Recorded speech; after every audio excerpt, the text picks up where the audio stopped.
joining us. And if you thought yesterday was a bad day for the Browns, wait till we tell you what happened today.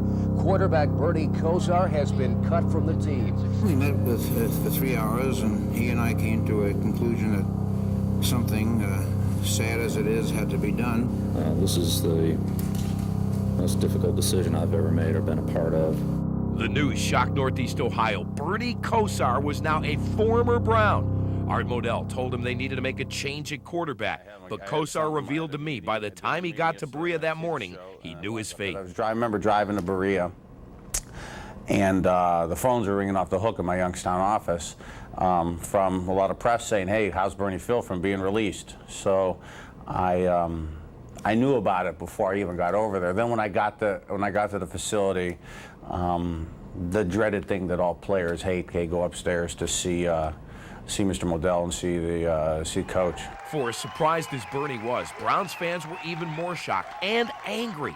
He did his weekly radio show that same night and received a send-off fit for a king.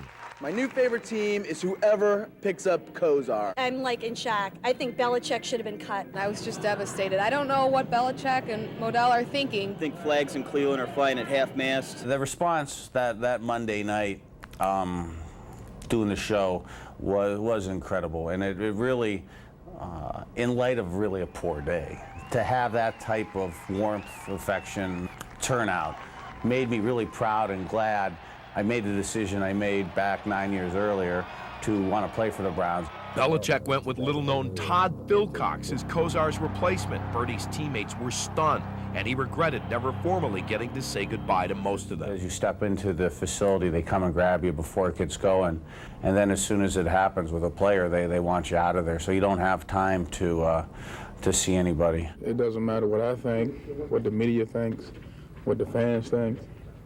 The only thing that matters is what Bill Belichick thinks. Bernie signed with the Cowboys a few days later and helped them win a Super Bowl that year, playing in spurts for an injured Troy Aikman.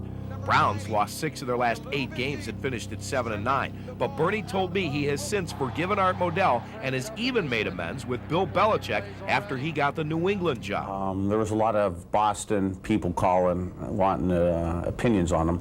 Most players, most people were using phrases and words that we can't use on TV. I said I think he's going to learn from his Cleveland issues and outsource the offense. So I think he's going to do a great job in New England. And he called me and said, "Man, after the way I mishandled and handled your situation, and for you to say those nice things, I really appreciate it." And I thought it was cool of him to kind of admit that it was something that I think he'd like to maybe do over a little different. Kosar's Browns career ironically ended with this touchdown pass to Michael Jackson. And although he hoped to retire a Brown and it didn't happen, he still had no regrets. Am I satisfied with the career? Yeah.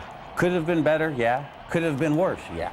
I never expected at age 10, 12, 15 to have even played pro ball, so to just get that opportunity and to do some of the things that I got to do, some of the championships.